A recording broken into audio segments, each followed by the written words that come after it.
కడపలో Rayalaseema thermal power project, విజయవాడలో thermal power project, ఇట్లాంటి ఉమ్మడి రాష్ట్రంలో సమైక్య పాలనలో సీమాంధ్ర ముఖ్యమంత్రులు చేసిండ్రు కాబట్టే తెలంగాణ రాష్ట్రం తెచ్చుకున్నాం అధ్యక్ష.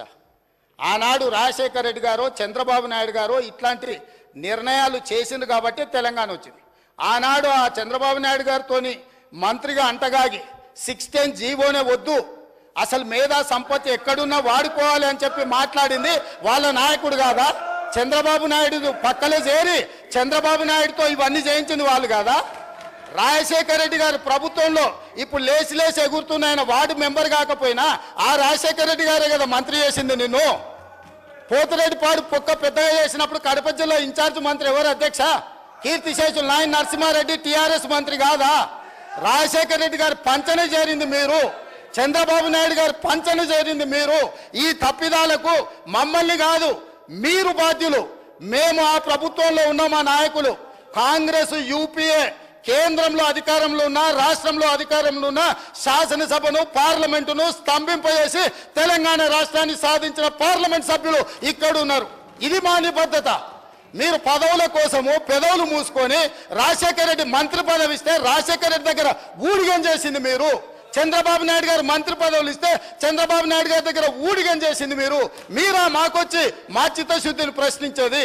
తెలంగాణ బిల్లు వచ్చినప్పుడు ఆ ముందలి సీట్లో చంద్రబాబు నాయుడు గారు కూర్చున్నప్పుడు ఇప్పుడు ఆ మాగంటి గోపి కూర్చున్న అక్కడనే నిలబడ్డ అధ్యక్ష. నేను 53 నిమిషాలు తెలంగాణ రాష్ట్రం ఎందుకు కావాలి, సమైక్య రాష్ట్రంలో ఉమ్మడి పరిపాలనలో జరిగిన అన్యాయం మీద నిటారుగా నిలబడి అక్కడి నుంచి నేను మాట్లాడిన అధ్యక్ష. పునర్విభజన చట్టం వచ్చినప్పుడు ఆయనగా పక్కలో కూర్చుని ఆయన ఏడున్నాడు, ఆయన మాట్లాడింది కదా, తీయండి ఏం మాట్లాడిండు.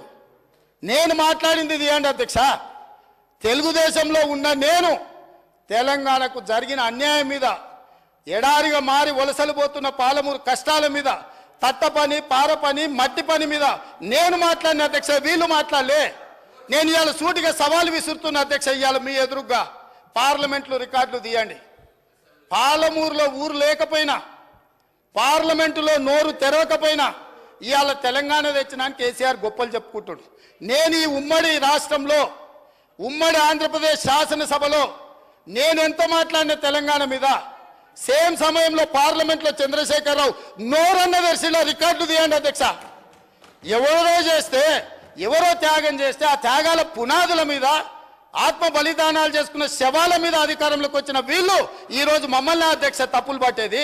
చివరిగా ఇంకొక మాట అధ్యక్ష, ఒక జర్నలిస్టు గురించి మాట్లాడిండు. జర్నలిస్టు ఏదో పెడితే కేసు పెట్టిరని. పాపం ఆయనకు తెలియదు, తెలుసుకోవాలి. ఆ జర్నలిస్ట్ పేరు నేను ఇక్కడ ప్రస్తావిస్తే బాగుండదు. ఆ జర్నలిస్ట్ని పోయి అడగాలి ఆ మాజీ మంత్రి గారు. ఆ జర్నలిస్టు ఒక టీవీ ఛానల్కు CEO. రాసియమంటే రాసియకపోతే SC ST కేసు పెట్టి అరెస్టు చేసి జైలు వేసి ఆ ఛానల్ గుంజుకున్నది వాళ్ళు అధ్యక్ష. ఆ ఛానల్ గుంజుకున్నది వాళ్ళు.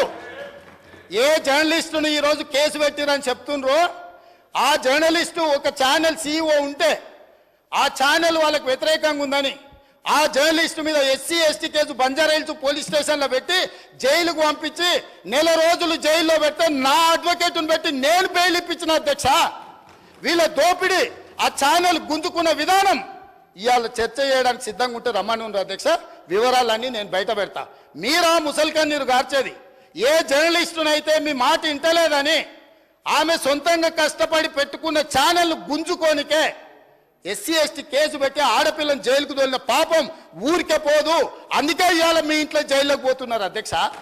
మంది ఆడబిడ్డలను జైలుకు తోలినందుకు ఆ నొప్పి తెలవడానికే మంది పిల్లలు జైల్లోకి పోతుంటే ఆడపిల్లలను కూడా కేసులు పెట్టి జైలుకు తోలినందుకు ఇవాళ ఆ రౌండ్ మీకు వచ్చింది అధ్యక్ష. ఊరికే రాలే, చేసిన పాపాలు ఊరికే పోవని పెద్దోళ్ళు చెప్పిండ్రు అధ్యక్ష. మమ్మల్ని అందరినీ జైలుకు తోలిండ్రు, రాజకీయ కక్షతో తోలలే. ఫామ్ హౌజులు కట్టుకున్నది మీరు, ఫామ్ హౌజులు కట్టుకున్నది మీరు, నియమాలు ఉల్లంఘించింది మీరు. వాటిని బయట పెట్టినందుకు జైల్లో పెట్టి డిటెన్షన్ సెల్లో పెట్టారు అధ్యక్ష. నన్ను 16 రోజులు ఒక్క మనిషి లేకుండా ISI తీవ్రవాదులను ఎక్కడ పెడతారో అట్లాంటి డిటెన్షన్ సెల్లో నన్ను 16 రోజులు పెట్టింది అధ్యక్ష చెర్లపల్లిలా. నేను భయపడలే, లొంగిపోలే, నిలబడి నిటారుగా కొట్లాడిన అధ్యక్ష.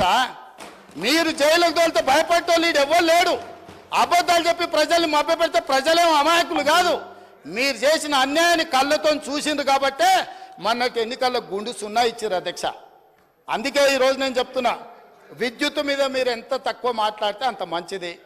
అవి అన్నీ కూడా ఆమోదింపజేసుకుంటే చర్చ లేకుండా మీరు ముందుకొచ్చి ఈ ప్రభుత్వానికి సహకరించి ఈ అన్ని కూడా గ్రాంట్స్ ఆమోదించుకుంటే రాష్ట్రం ప్రశాంతంగా పరిపాలిస్తాం, సమస్యలు పరిష్కరిస్తాం అధ్యక్ష. ఒకవేళ వీళ్ళకి అంత కోరికుంటే మళ్ళా ఫస్ట్ సెకండ్ నాడు ఆల్రెడీ లెజిస్లేటివ్ అఫేర్స్ మినిస్టర్ గారు తమరిని రిక్వెస్ట్ చేశారు, తమరు ఫస్ట్ సెకండ్ కూడా సభ నడుపుతామన్నారు. ప్రత్యేకంగా 10 సంవత్సరాల వాళ్ళ పరిపాలన మీద, వాళ్ళ గొప్పతనాల మీద రాత్రి పగళ్ళు సభ వాయిదా వేయకుండానే 1 గంట కూడా విరామం ఇవ్వకుండా చర్చకు మేము సిద్ధంగా ఉన్నాము. ఇవాళ సభ్యులకు నా సూచన ఒక్కటే, గ్రాంట్స్ మీద మీ సూచనలు ఏమని ఉంటే ఇవ్వండి, మాకు అభ్యంతరం లేదు. అంతే తప్ప ఇట్లాంటి ఊకదంపుడు ఉపన్యాసాలు మీరు మాట్లాడిన కొద్దిగా మీరు అబద్ధాలు చెప్పడం మానకపోతే నేను నిజాలు చెప్పడం కూడా మానాను అధ్యక్ష. మీరు ఎంత అబద్ధాలు చెప్తే నేను అంత నిజాలు చెప్తా.